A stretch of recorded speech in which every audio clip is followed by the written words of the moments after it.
نظم دی یتیم ماشوم.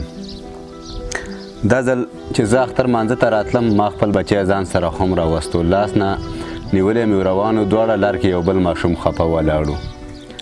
لاس نه نیولی مې روانو دواړه لار کې یو بل ماشوم خفه ولاړو. خپې بلې خپې او سر ببرو هغه جامې هم لا وې زړې په غاړه. خپې بلې خپې او سر ببرو هغه جامې هم لا وې زړې په غاړه. ما ترې تپوس که خو هغه مخکې شو هغه ویل چې ماما چېرته درومي. ما ترې تپوس که خو هغه مخکې شو هغه ویل چې ماما چېرته درومي. ما ورته ویل بچې مانځه ته ځمه ته خبر نه یې چې اختر دی نن.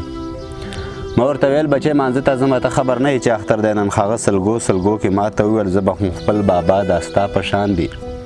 هغه سلګو سلګو کې ما ته وویل زه به هم خپل بابا دا ستا په شان دی. دا ستا بچي په شان بیا لاس نه نیوم چې کله موږ به تلو اختر مانځه ته بیا د مانځه ځای نه تر کوره پورې زه خپله غېږه کې بابا به راوړم. بیا د مانځه ځای نه تر کوره پورې زه خپله غېږه کې بابا به راوړم. هېڅ به کمی زما اختر کې نه و. د اختر ټول سامان به زما پوره و. ما ورته ویل بچیه پلار دې څه شو دا ځل اختر ته هغه نه راځي څه.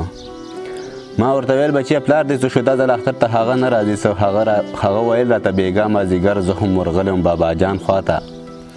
هغه ویل راته بېګا مازدیګر زه هم ورغلی وم بابا جان خواته. ما ورته ویل چې بابا جانه خلکو خپلو بچو ته سامانونه راوړل. ما ته به کله ته پیزار راوړي ما ته به کله ته جامې راوړي.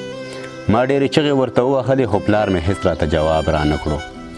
ما ډېرې چغې ورته ووهلې خو پلار مې هېڅ راته جواب رانه کړو. بیا کړم مور زه راوچت په غېږ کې په غېږ کې په دواړه مخه باندې ښکل کړمه زه. راته یې ویل بابا دې نه رادرومي د تورو خاورو مسافر دی هغه.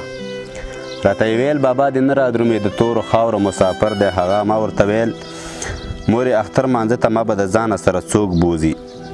ما ورته ویل مورې اختر مانځه ته ما به د ځانه سره څوک بوځي. هغې ویل څوک به پیدا شي راځه تا ته به هم پیزار جامې راوړي.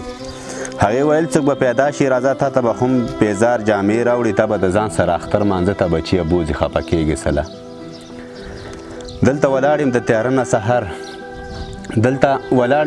نه سهار ټول خلک لاړل د اختر مانځه ته. خپل بچي ځان سره هم بوتلل خو ما ته هېچا داسې ونه ویل راځه چې تا بوځم اختر مانځه ته.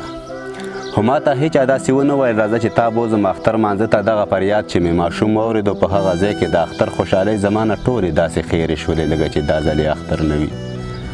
دغه فریاد چې مې ماشوم واورېدو په دغه ځای کې د اختر خوشحالۍ زما نه ټولې داسې خیرې شولې لکه چې دا ځل یې اختر نه وي. چې داسې خلک زموږ په چم کې اوسې موږ یې تپوس د اختر کړی نه وي نو شوکته موږ به د قیامت په ورځ کې د پاک الله مخې ته څنګه ورځو.